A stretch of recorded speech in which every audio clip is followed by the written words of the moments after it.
What's your overall mental state right now? I feel like a god. You feel like a god. Okay. Always. Yeah, of course, yeah. I don't think this can take me down. All right. It would have to reach to heaven to take me down. You may have noticed something about some of the recent videos that I've done. A pattern. Well, there's a reason for that. You see, I've been working up to something. Laying the groundwork. While you may have clicked on this video thinking it was some kind of gimmick or clickbait, I was actually serious. In this video, I'm looking for your help actually. Unfortunately, I can't give you a complete explanation at this time for what may happen to you in this video. Right now you're safe. Nothing wrong with this section of the video.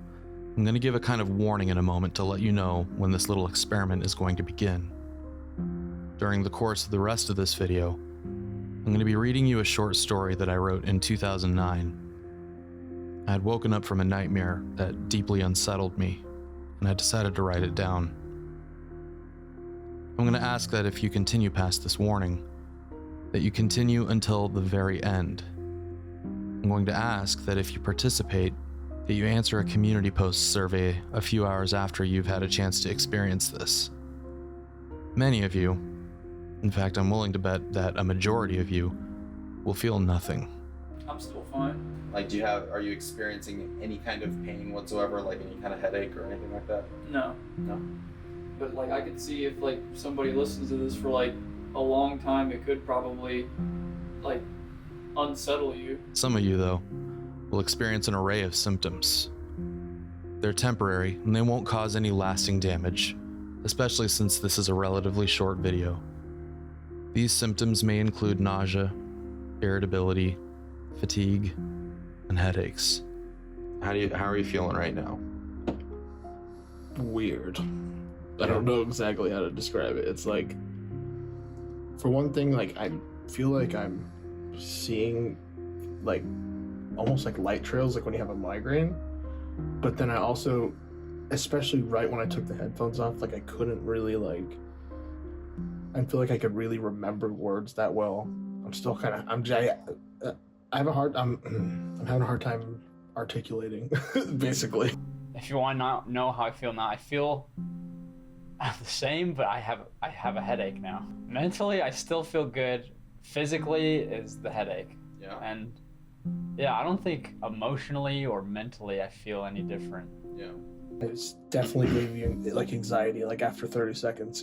Like I started thinking like I was hearing shit. I started thinking like it's weird. It's very bizarre, yeah. I can't imagine like days of that would be very pleasant for me. I personally feel a mixture of all of these when I go through it, along with a general feeling of unease and anxiety that I honestly have a tough time describing fully. So I'd rather not give you any more information for now, but if you'll be patient and you'll get through what the next section is, I'll give you a little bit of information. I just won't be able to give you the grand plan of what's going to be happening with the video that this is related to. This is your final warning before it begins. The story is called More Than Lucid. Please wear headphones if you can. If you can't, I hope you enjoy the story anyway. It was a warm summer day. Dead grass on the rolling fields in Wyoming gave a beautiful golden tint to the landscape. There were no clouds in the sky. A slight breeze. It wasn't too hot. Under any other circumstance, it would have been a great day. Julie was running. With tears streaming down her face, she was running. John was sitting on a blanket in the distance, reading. He heard her desperate-sounding voice calling his name as she ran towards him. These days, John spent most of his time completely alone. Julie, what is it? He asked. He put his book down and rubbed his gray beard with concern. Panting and sobbing simultaneously, his sister Julie came to a halt. Now that she'd arrived, she didn't quite know how to break the terrible news to him. She began pacing around with her hands on her head. John, I just got a message from Tommy. He's at the hospital. Rebecca's gone, John. She's gone. Julie said with a shaking voice, unable to conceal the devastating emotions she tried to contain. John dropped his book. hunched over on his hands and knees, and he began to sob uncontrollably. His wife had died a few weeks earlier, and now his daughter was gone.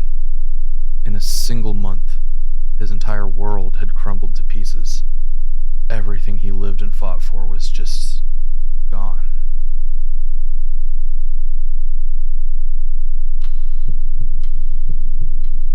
It had all begun with a single nightmare. He'd been running down a hallway. It was an endless hallway with doors on either side.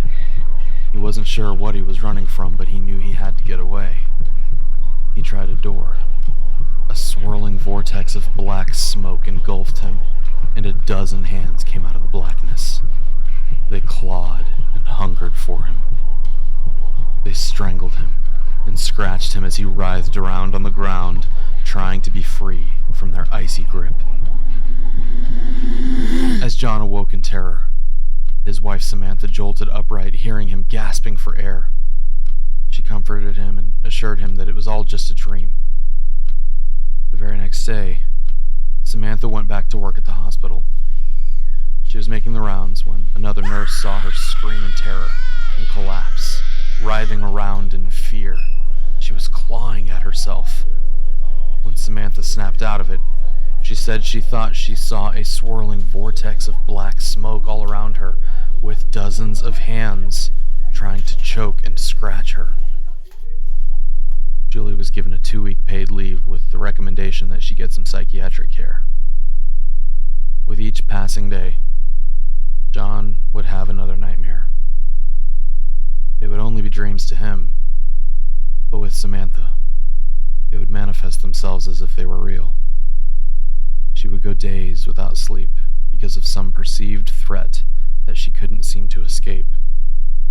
Each nightmare John had would manifest itself on a daily basis. She would be running from the swirling cloud of hands 1 minute, and then 5 minutes later start screaming about the building around her burning down. John would come home to find her curled up on the bed in the fetal position, crying and trying not to be found by something. Finally, one day, John came home from work. The house was still. The front door was wide open. As he stepped inside, there were toppled lamps. The couch had been moved out of position, and there were broken dishes everywhere. He stepped into the kitchen and found the body of his wife in the corner. There were scratch marks on the walls next to her, and her fingers were bleeding. After the examination, the doctor said that she had died of a prolonged state of stress. Her fight-or-flight response had been triggered for so long, and her adrenaline levels were so uncontrollably high that her body simply broke down and expired. Through all this heartache, the nightmares didn't stop. He and his daughter Rebecca had moved back into his parents' old house, where his father was on assisted living because of advanced Alzheimer's disease. He and Rebecca slept in separate bedrooms and just stayed there for a month or so as they dealt with the grief of losing their beloved mother and wife, Samantha. The nightmares continued, but this time, whatever was wrong with John was getting worse.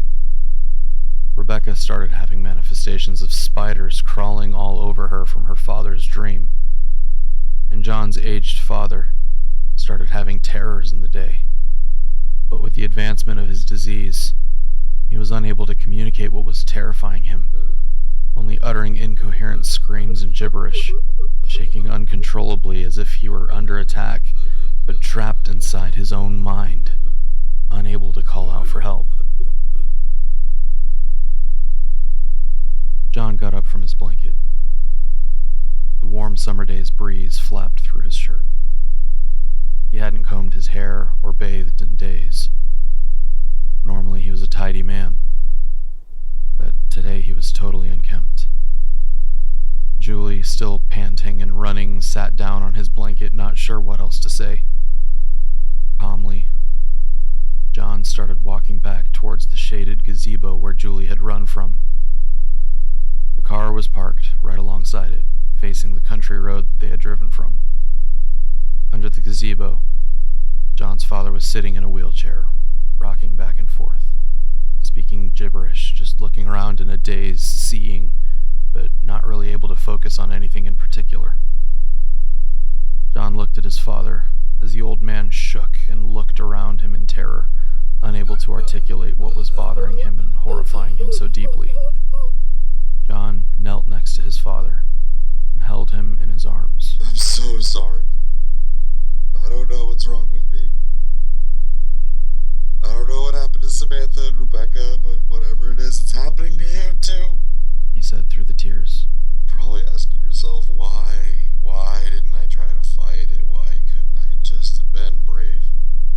John wiped his eyes and continued. I love you, Dad.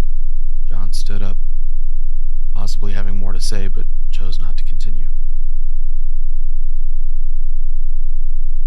Julie sat on the blanket, defeated, watching John embrace his father. John started walking away from the gazebo. She watched him in the distance, walking into the endless golden fields, apparently going nowhere. The man had lost everything. His back facing her, she saw him stop at the top of one of the foothills. He knelt for a moment and looked up at the sky, as if to let the peace and the beauty of the world envelop him. The tears rolled down his cheek. Julie watched from a distance as he seemed to reach for his pocket, and then covered her mouth and gasped. Then there was a gunshot, and John collapsed, never to rise again.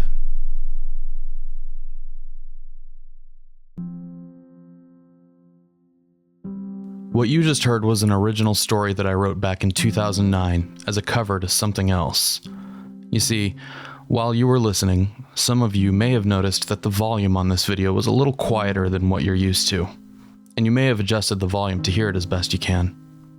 I did my best to mask it, but there was something else underneath. The range of human hearing is measured to be on average about 20 Hz to 20,000 Hz. In this example, I used a pure sine wave as an example, but even at the lowest and highest ranges, there's a few things you can still hear, such as the secondary resonances that these tones have. During that story, I played a tone at 15 Hz. At sufficient volumes and length of time, this infrasonic noise is documented to cause an array of health problems in people that are exposed to it. Although you are unable to hear it, these waves still interact with your eardrum, although your ability to perceive these sounds will vary from person to person. A case that I've been digging into for the better part of a year has been a particular case you may have heard about that has been popularly known as Havana syndrome, where US diplomats stationed in Cuba were abruptly pulled out after being subjected to sound attacks at both below and above the range of human hearing. As of today, 26 American embassy staffers in Cuba, one diplomat in China now are confirmed to have suffered what the US government calls health attacks. U.S. diplomats who say they were attacked by a mysterious weapon that left them with brain injuries. So tell me, how are you feeling right now? I'm not feeling well. Not at all. I'm nauseous, dizzy, I have a headache. My equilibrium is a bit off. Strong nausea and headache and dizziness. You have trouble retrieving words? I do. Yeah, significant trouble. So debilitating that it feels like your head is being split open. So debilitating that I couldn't sleep. I was thinking, what is wrong with me? Something's wrong. We heard a very high-pitched sound in Catherine's bedroom, and we heard a very low pulsing sound in the living room. Our heads would pulse. You would feel like you would want to regurgitate. You could become instantly paralyzed. This is a case that has alarmed me and fascinated me. I've been spending the last year researching, speaking with experts and scientists, and I feel like I have a decent explanation for what's possibly going on. And trust me, this rabbit hole goes far deeper than anyone has bothered to really look into when you assemble all the pieces. So although some channels have decided to toe the official line, there's much more to this story than you may realize. Due to government secrecy and conflicting medical reports, information about the affected workers remains vague. However, there is certainly enough to suggest that there was some sort of psychological factor at play, and very little to confirm that Cuba or anyone else possesses a sonic ray gun of any kind. At the end of the day, it seems that even if this kind of technology did exist, the human mind could arguably be even stronger. What I'd like you to do now is click on the link in the description to a Google survey that I've put together and report what effects this short-term exposure had on you. It's actually going to be pretty important to my findings that I'll reveal at a later date. I'll be collecting the data from this survey as well as a poll on my community tab that I'll post after this video goes live. Please only answer this survey if you were wearing headphones, listened to the story section of this video in its entirety, and listened at full volume. Now, I may not be a scientist myself, and I'm sure there are some flaws in my methodology, but hopefully the data will be useful in backing up the conclusions that I come to. Thank you so much for the support of members on Patreon and my YouTube channel members. Since my content isn't usually very friendly to the YouTube algorithm, you're the ones that really do make this possible. If you enjoy this content, I hope I've earned a subscription and a recommendation to your friends. Out of the darkness, we can all find light. But for now, this is NightDocs signing off.